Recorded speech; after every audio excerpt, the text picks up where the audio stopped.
A very interesting question. So the height of hypocrisy, the height of gaslighting, they're threatening to kill me now because I, as a woman, am standing up to protect other women from men being in our private spaces, our restrooms, bathrooms, locker rooms, changing rooms, you name it. And so now they're threatening to kill me over this. I'm being bullied online.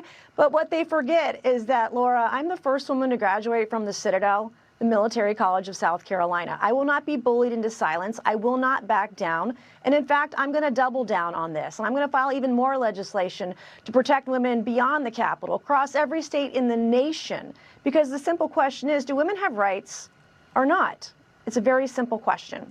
Now, Rep-elect Sarah McBride responded to your resolution saying this is a blatant attempt from far right-wing extremists to distract from the fact they have no real solutions to what Americans are facing. We should be focused on bringing down the cost of housing, health care, child care, not manufacturing culture wars. Your response? This is not manufactured. This is a person who's threatened to come into women's private spaces. And I'm a survivor of rape, sexual violence, and abuse. And I know how deeply vulnerable women are in places where we feel we have a right to privacy. And this is not okay. If you're a biological man, if you're born a man, you use the men's restroom. You don't invade our privacy. You don't come into women's private spaces. This is not a thing. I will die on this hill. It will not happen on my watch. This is a fight worth fighting for. And I'm going to fight to protect every woman in Congress, every staffer, every employee, every woman and girl across the country. They didn't learn anything from November 2 weeks ago.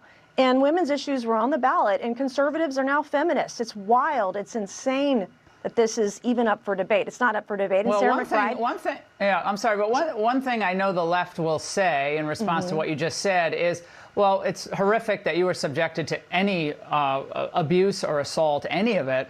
But are you intimating that this new congressman-elect would somehow assault you in the bathroom? That would be the argument. The idea of a man walking into a locker room where I'm changing is actually, it feels like assault. I am a victim. I have PTSD from the trauma that I have endured at the hands of a man. And I'm going to stand in the way solidly of any guy that wants to come into our spaces. And guess what?